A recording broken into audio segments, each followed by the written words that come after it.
Welcome to the North Carolina Department of Information Technology's Broadband Infrastructure Office's Completing Access to Broadband, or CAB, program overview.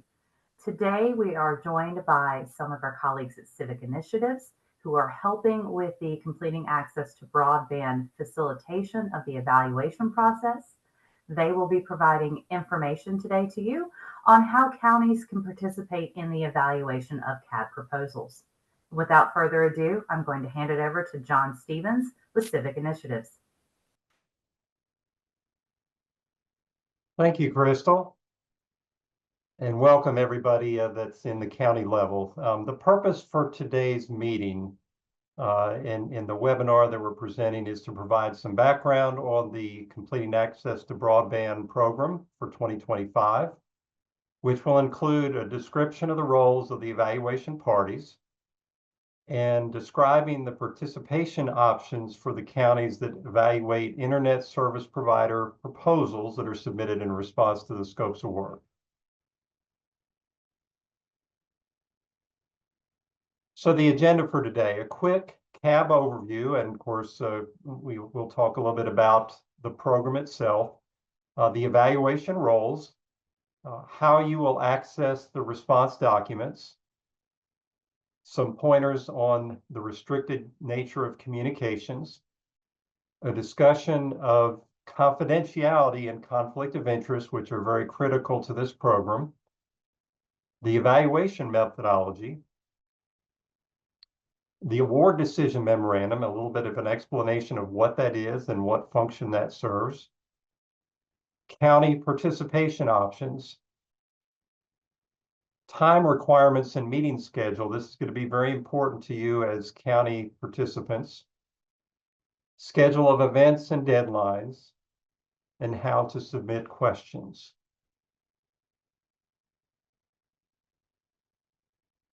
So a little bit of an overview. The DIT Broadband Infrastructure Office is working with the interested counties and to fund the broadband deployment projects in unserved and underserved areas of each county through the CAB program. And some of you have been through this process before and will be choosing additional providers potentially.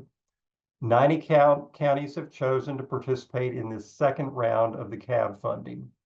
And the scopes of works are posted at the URL that's listed there for each county. So you can go to that link, find your county, and download the actual solicitation that was posted at that link.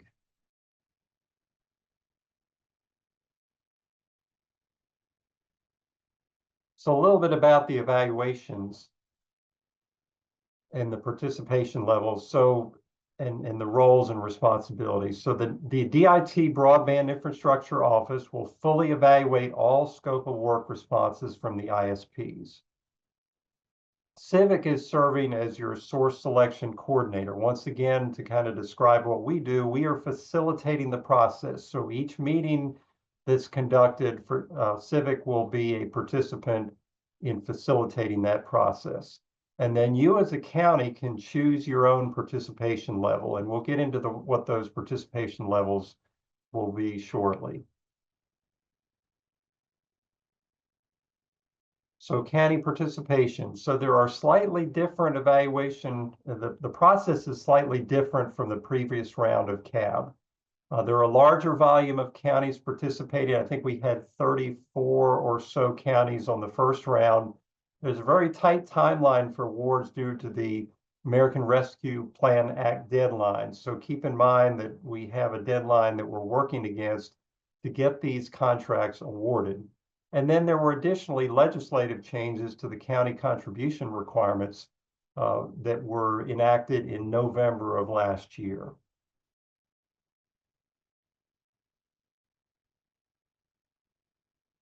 So part of the process will be the county evaluation. So in September, counties submitted county participation forms to the Broadband Infrastructure Office, which included names and contact information for individuals who will represent you in evaluating responses to your CAB program scope of work. These team members will be county evaluators or evaluation contacts moving forward, regardless of the level of participation selected by each county. And keep in mind, those that were named early on are assumed to be those who will participate going forward. So just to be clear about that.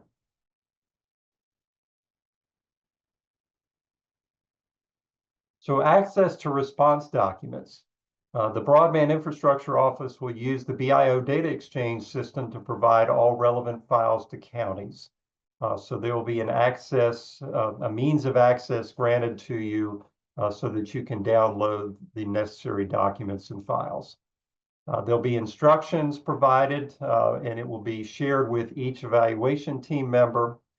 But the documents will be released in that exchange only after you've returned the required non-disclosure agreements and conflict of interest forms via email to the CAB program email address that's provided by February 24th.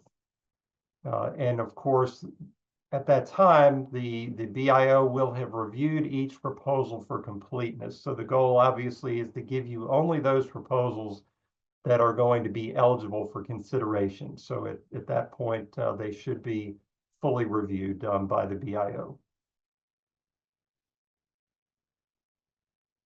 A little bit about restricted communications. Obviously, there's a high level of confidentiality that's necessary throughout the process.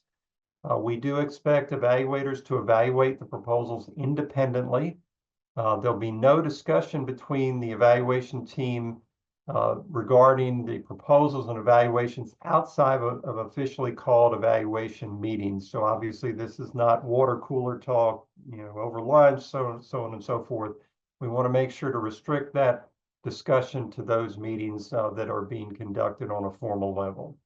The proposals and communications about the evaluation process are considered confidential during the evaluation process. So there is a cone of silence that we'll observe during the evaluation process throughout. The evaluation team members will not provide or release any information related to the scope of work to any person or organization. So again, that cone of silence is critically important.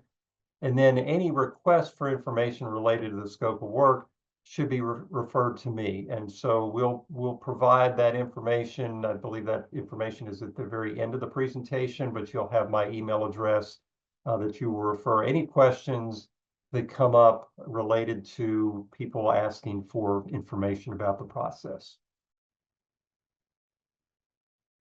So confidentiality, again, any information related to the scope of work evaluation must remain confidential during the evaluation process.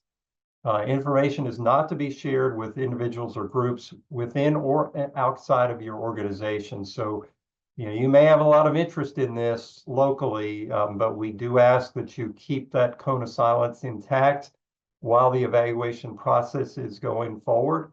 There will be an opportunity at the end of the process to at least reveal the outcome of the evaluation. So just want to keep you consistent in the approach that you take to confidentiality. Technical advisors for the evaluators may assist in the process if they have signed a confidentiality agreement form. So we want to make sure that everybody signs the necessary documentation so that if they are going to be reviewing any of the documentation, any of the proposals, that they have signed the confidentiality agreement.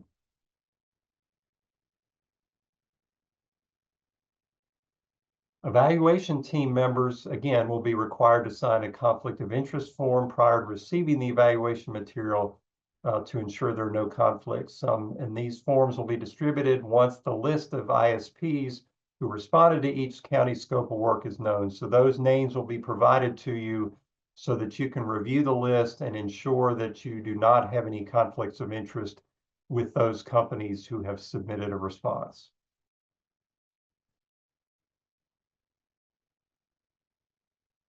So the county participation options for the CAB evaluation. So item one that we list out is presentation of findings, participation only. So in this particular instance, the Broadband Infrastructure Office will evaluate the scope of work responses for all 90 counties and present its finding to county evaluation team members. Now, the other option is for county opt-in to full evaluation participation. So if the county wants to opt in to fully participate in the process with the BIO, they must notify the office by noon on February 17th and meet the timing requirements. So the timing requirements that are referenced there are the schedules that will be set up for meetings, and there'll be a process to schedule those meetings and make sure that you are available if you intend to fully participate.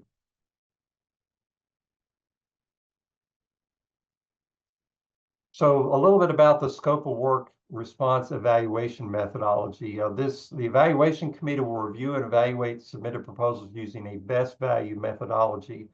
And there's a quote from the North Carolina General Statute that controls that best value methodology in regards to the selection of a contractor, and you can read that on the screen.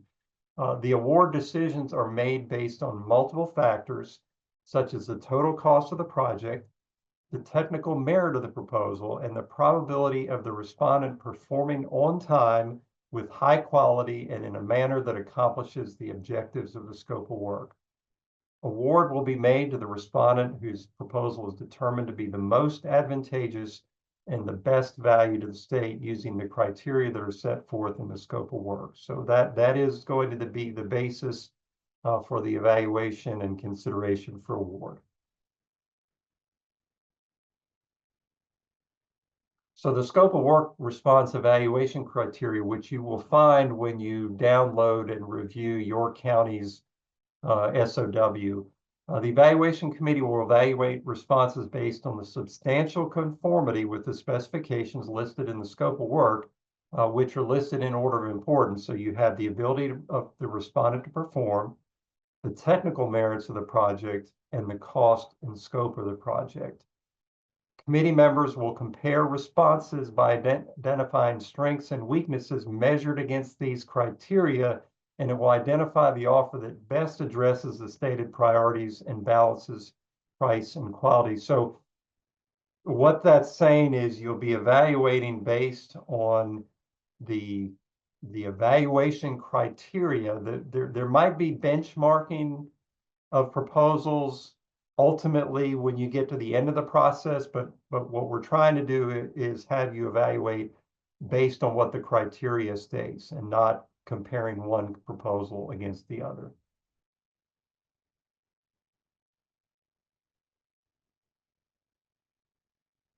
So the county's receiving the presentations of findings. The DIT will conduct the evaluation process and prepare a presentation to the county with strengths and weaknesses listed.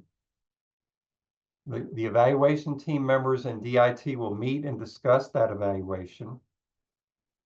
DIT may consider any county feedback prior to finalizing the award decisions if the feedback is in alignment with the evaluation criteria. So again, it has to be very much focused on what that criteria is. We don't want things that are outside of the criteria being brought into consideration and leading to pushback on what that evaluation decision is. If the county is unable to meet or wants to decline the presentation, the DIT will be providing the counties with an award decision memo once the awards are finalized.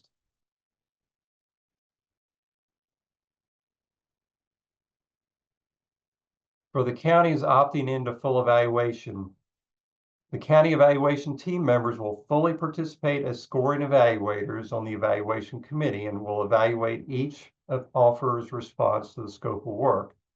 The evaluation team members must be able to make time for the evaluation work and meetings with the full evaluation committee to make awards by the end of April. So obviously with 90 counties, scheduling is going to be critical, and being able to maintain the schedules that are set by the DIT will be essential for participation. Civic will assist the DIT in conducting those evaluation meetings. So evaluator questions, the procedures. So any questions that must be submitted to Civic Initiatives as the source selection coordinator, regardless of how you choose to participate, whether you are fully involved with the evaluation and scoring, or whether you are just observing and learning the information from the BIO at the end of the process. The coordinator, and that's my role, will collect any questions and obtain the answers that are necessary from the appropriate resource. Questions and answers will be shared with all evaluators in writing. So obviously the ideal scenario would be for the Q&A to be distributed before the evaluation committee meeting, so you have full information about the responses, the questions that have been submitted in the responses. And any questions may also be asked and addressed during the committee meeting. So if you don't think of a question until you get into the meeting, it is an opportunity for you to ask that question, and we will try to get an answer to that question during the meeting process. All county evaluation team members should submit the questions on the evaluation process to my email address as provided on the slide.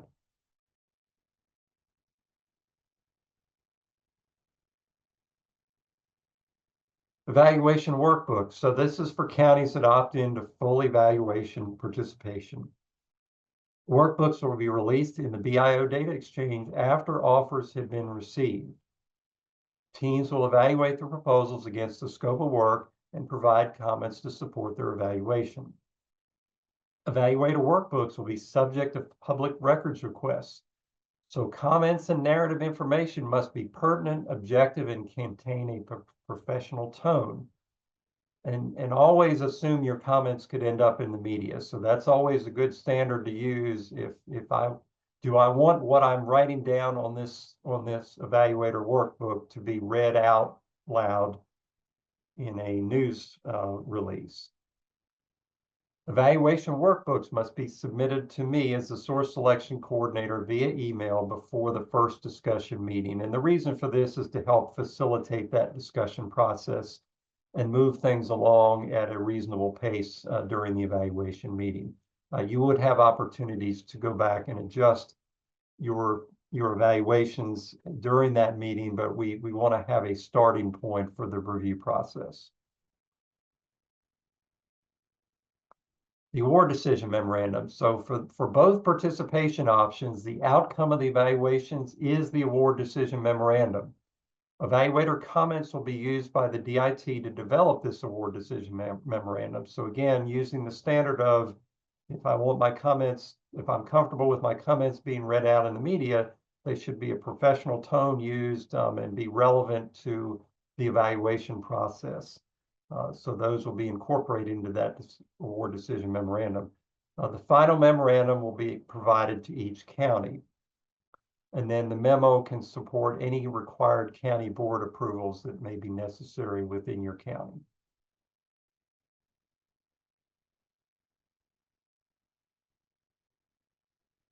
So time requirements and meeting schedule, and we talk about the level of commitment that's necessary. So if we're talking about your participation as a county being only to hear the presentations of findings by the BIO, that meeting to review the narrative evaluations and determine the final selection is probably going to run about 45 minutes. So that's a fairly limited time commitment for you as a county. Will be for that presentation of findings meeting. Now, if you decide that you want to participate fully as an evaluator, so you would opt in response to the email that we've discussed. The evaluation proposals typically is up to 3 to 5 hours per proposal. And if you're not familiar with the proposal process, keep in mind you're going to need to read the original scope of work that was published by the state. So you're going to need to read that and then read the proposals one at a time. The meeting to discuss the evaluations is probably going to run about 2 hours, depending on how many submittals are received and how much discussion there is about the responses that have come in. And then the meeting to ultimately make a final decision would run approximately 1 hour. So you have, 10, 11, 12 hours of time, potentially, it could be fewer than that, but again, we like to consider that you review the proposals fully, because obviously in order to be defensible decisions, we need to make sure that everybody has fully evaluated the proposals that have been submitted. And as a note, the previous CAB program round, the average was around 3 to 4 proposals per county. We did have some that had quite a few that were submitted. We had some that had maybe 1 or 2. So somewhere in the middle of that is where the average set. So the key dates that are involved. So again, the webinar is being posted at northcarolinabroadband.gov and emailed to the county's reported evaluation team members. That will come from cabprogram@nc.gov, and this will outline the evaluation participation options. February 17th by noon, this is the deadline for you to send an email to the CAB program stating that you want to opt into full evaluation participation. If you don't respond to that county participation level email that's sent out, the assumed response is you will only participate in the presentation of findings. February 17th, the scope of work response Form B and proposals are due from all the ISPs participating in this round of the CAB program. On February 19th, the DIT will email the conflict of interest and non-disclosure agreement forms to the county evaluation team members for signatures. And those, I believe, will come to you via e-sign, so you'll have an opportunity to sign those electronically. On February 24th, the evaluation team members are obligated to return the signed conflict of interest and non-disclosure agreement forms to the DIT. And again, we do ask, even if you're not a full participant, that you return those forms to the DIT in the CAB program at the address that's provided there. By early March, the DIT will make the proposal responses available to county evaluation team members via the BIO data exchange. And then throughout March and April, there will be the DIT and those counties who have opted in as full evaluators will conduct proposal evaluations via meetings, and award decisions are made. So those that are going through the process and are only going to be presented the findings will have a meeting also at some point during that process, if they wish to do so. So the next steps: review the presentation. I would encourage you to review it, maybe go back through it, pick out the things that you feel like you don't understand fully. Discuss the evaluation options with your stakeholders. You can certainly ask questions about the process if there's anything that's unclear to you, and those can come to me via email. And then ultimately respond to the email from the CAB program at nc.gov by noon on February 17th if your county wishes to opt into the full evaluation of proposals.